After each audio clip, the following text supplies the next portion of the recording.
How's it going, everybody? Hope everybody's having a great week so far. Right now it is Wednesday morning for me.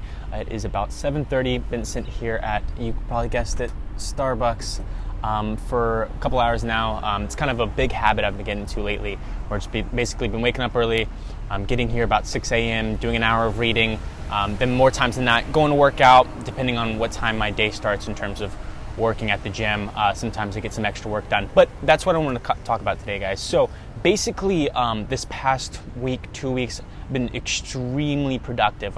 Kind of kicked it into a new gear, wrote some bigger goals down, wrote some bigger ideas down, basically kind of structured everything within my life in terms of what I want to get done in the week, what I want to get done in the day, and everything like that. And wanted to get on here and talk about it because it's created a really big momentum within my life and everything that I've been accomplishing and just getting done, and just wanted to kind of share these ideas with you. So basically, the past week, just been getting up every morning super early. 5:15 is when I've been getting up, kind of getting my meals packed for the day, packing all the stuff for the day, leave the house about 5:45, 6 o'clock, and I don't get back until probably 7, 8 o'clock. Been working a lot, doing a bunch of stuff like reading, journaling every morning, making videos, making content, doing some studying, just different stuff like that. Obviously working out and working at the gym are two big things that are obviously getting done every single day. And with all this, I've also been on a 30-day cleanse. I did deviate a couple of meals here and there due to July 4th, but we won't talk about that right now. But basically, I've been very productive, been very consistent with my work I've been doing, and I wanted to get on here and kind of share this with you. The feeling of being consistent, being productive, getting that momentum going is seriously awesome. And I wanted to talk about momentum, particularly in habits. So, obviously the past, 7-10 days, I've been starting to create this habit of getting up every morning, coming here, journaling, reading, going to the gym, getting some extra work done, going to work, getting back from work, getting some more work done, and just getting that done clockwork. And the power of the momentum getting that done is it's tremendous. It's like a snowball effect, right? As you're a little kid, you make the little snowball and then you roll it in the snow, roll it in the snow, roll it in the snow, and it just grows and grows in size. And the cool thing with that is, as you get it moving, it just builds even quicker, right? Think about how fast it takes you to make a snowball compared to how fast you can grow it in size when you continually just roll it in the ground, right? When you're making a snowman or whatever. And that's kind of the idea that I wanted to explain with you guys today, is that once you create good habits in your life and create that momentum, big things happen, and that momentum carries you out through the hours, the days, the weeks, and even the months, and into the new year. And you can really create some profound things within your life. And that, on the opposite side, bad habits too.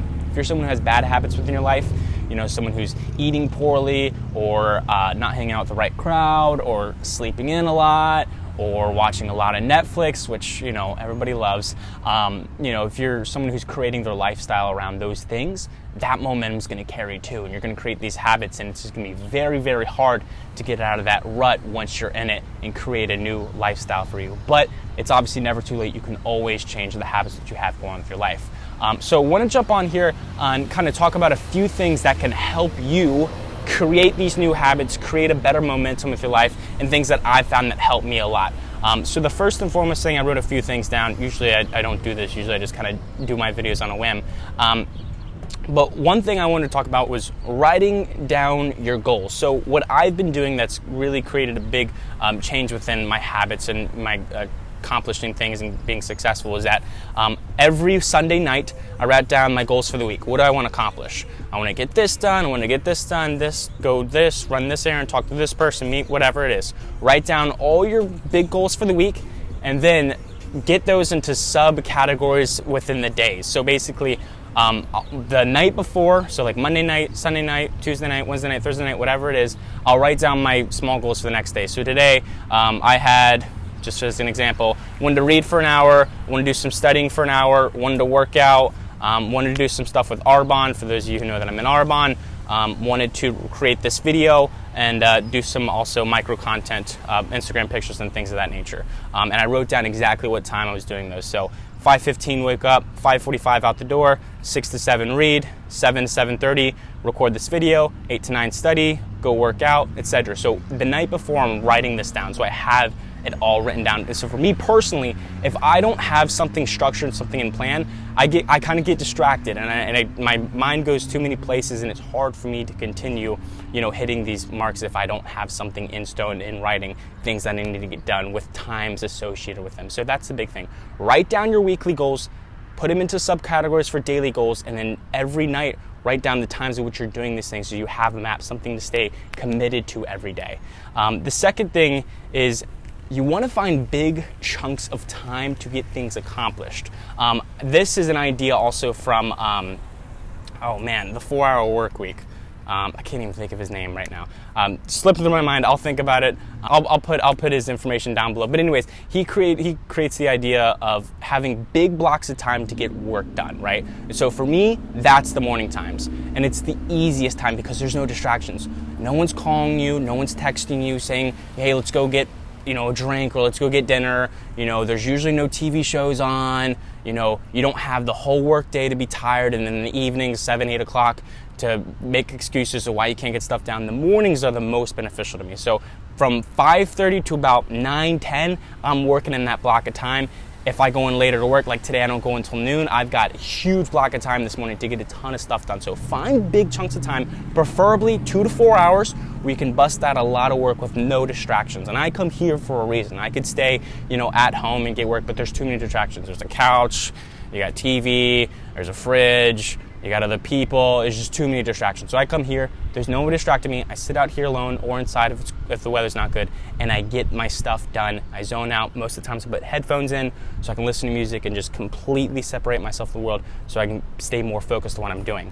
You could also create this chunk of time in the evenings as well. If you're more of an evening person, a night out, get off from your 9 to 6, get off at 7, whatever it is, and work from 6 to 9 or 7 to 10 or 8 to 11, whatever it is. Have a few 2, 4 hours of time in the evenings to get your work done as well. So it really just depends on you, but that is definitely the best way to approach this, is find big blocks of time and separate yourself from the world. Put your phone on Do Not Disturb, put some classical music in if you like listening to music, and just zone out and get to work. This is going to be the best things. Having the hour here and then an hour midday and hour evenings, it's very hard to get into that flow, that flow of state where you'll be able to work, you're thinking clearly, you're not distracted. That's super important to get your stuff done, and it's been very, very effective for me.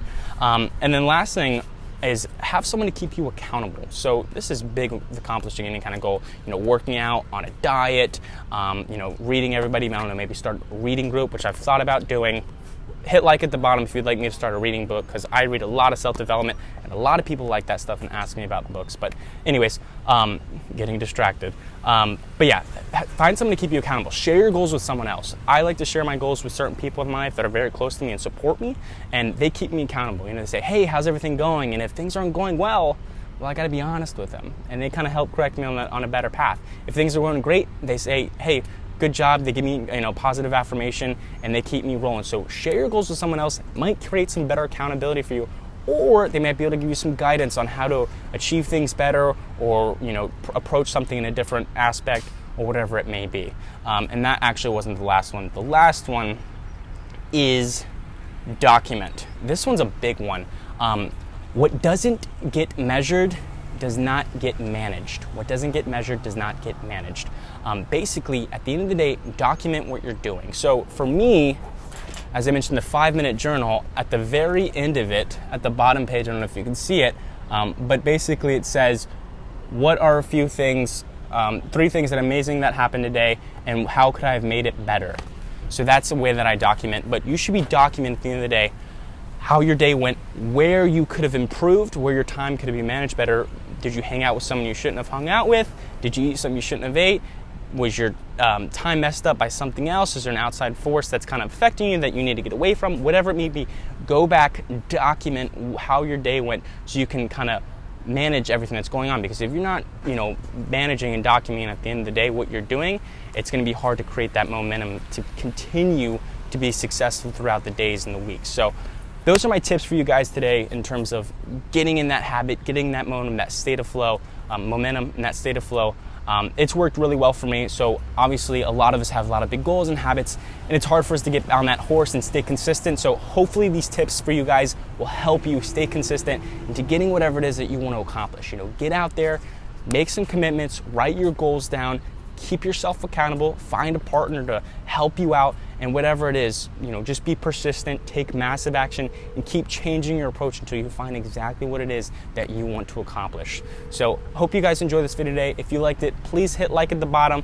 Comment down below if you have any questions or comments about these ideas. I know it's kind of all over the place. I've got a lot of stuff on my mind. Hopefully it made sense and it was all concise and to the point for you guys. But hope you guys enjoyed this video. Please hit subscribe if you haven't, and I will see you guys in the next video. Have a great week. I'll see you guys sometime in the weekend, and kill it today.